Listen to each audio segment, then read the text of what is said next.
The word sandhya is in fact a combination of two sounds, sam meaning good or well and dhya meaning meditation. The etymological definition of sandhya is samyak dhyayatyasyaam iti sandhya, which means the time in which one can meditate well is sandhya. Sandyavandanam is a series of steps which further facilitate this effortless transition into a profound meditative state. It is not a process that works based on faith or belief. It is a carefully crafted technique designed observing the natural phenomena and their effects on the human body. In this video, let's take a deeper look at the process of Sandhyavandanam and try and remove some of the superstition behind it.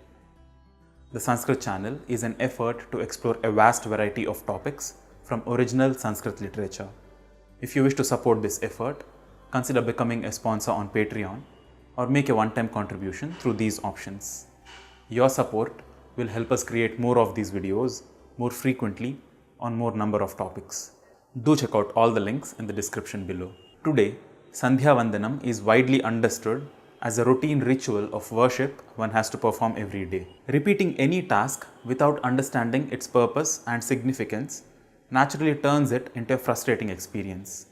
A logical thinking mind, of course, wants to seek more answers and if not found, naturally rejects the process completely.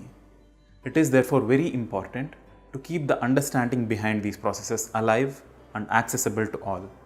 There are many articles on the internet describing how Sandhyavandanam inculcates discipline and brings about physical and psychological health benefits. But they entirely miss the point that at the core of it, it is a process of dhyana or meditation, which is an experiential phenomena within. The outside practices are not a goal in themselves, they are just a means of creating an inner atmosphere. The process itself is very elaborate and varies slightly across different traditions, but there are a lot of components which are common to them all.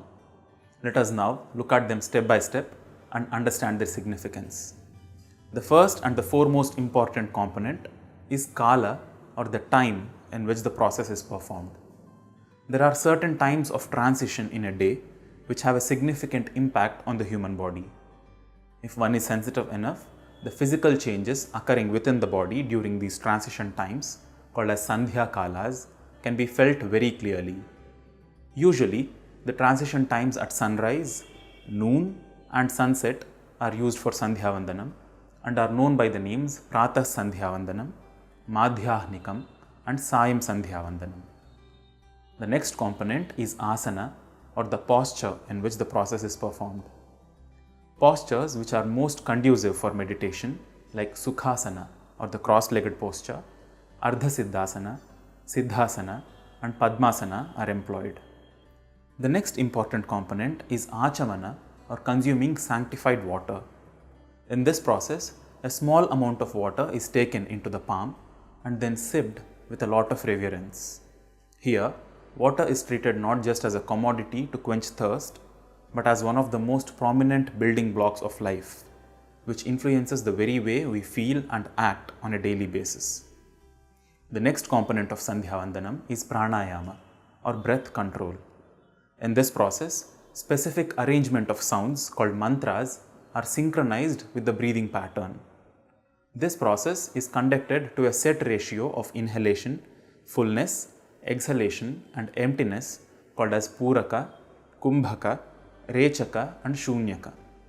Continuous practice of pranayama along with the mantra is the fastest way of internalizing these powerful reverberations within the body. Next most important component is mudra.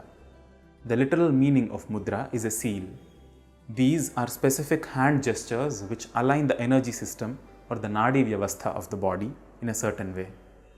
These are employed in either transmitting or receiving life energies. The next component is nyasa, or placement.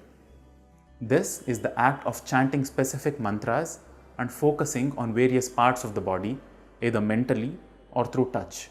The purpose of this is to invoke specific deities and their attributes into the corresponding parts of the body. Two main types of nyasas are anga nyasa, which is invoking energies into different parts of the body, and karanyasa, which is invoking them into one's palms. Next comes shloka. These are verses which are recited throughout the process. Most of these describe the nature of either gods and goddesses being invoked or natural elements like the earth, water, fire, wind and space. Then there is mantra japa, or reciting specific sounds. Mantras are sounds which have an existential significance attached to them. Apart from carrying a deep sense of meaning at the level of words, they also work at a more basic level, enhancing the practitioner to a subtler level of existence within. And finally, namaskara is the process of bringing the palms together. This unites both halves of the body and is the most prevalent symbol depicting yoga or union. The literal meaning of namaskara is na, not, and ma, myself. This is a process that helps in erasing one's rigid boundaries of identity and becoming one with the existence. All these steps, done in a particular order in that time period, will naturally lead one into a state of profound meditativeness. The objective of sandyavandanam, as I said before, is not to perform these actions as quickly as possible and be done with it. These steps are just a preparatory tool towards turning inward. Each of these steps in turn have many layers of meaning behind them. The kind of pranayama, the type of mantra and the shlokas which are chanted might slightly vary across different traditions, but sandyavandanam as a process is widely followed across the length and breadth of the country. This demonstrates the deep understanding our ancients had of the human system and the ease with which they incorporated powerful yogic techniques into the very way we sit, stand, eat, greet each other and start our day. I hope this video gave you a deeper insight into the process of sandyavandanam. I'll make further videos explaining some of the components of sandyavandanam in further detail.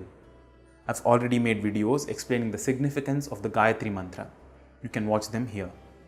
If you wish to support the production of more videos like these, consider becoming a sponsor on Patreon or make a one-time contribution, all through the links in the description below. Consider subscribing to the Sanskrit channel, where we explore hidden gems in the vast world of diverse Sanskrit literature. See you in the next video. Namaskaram.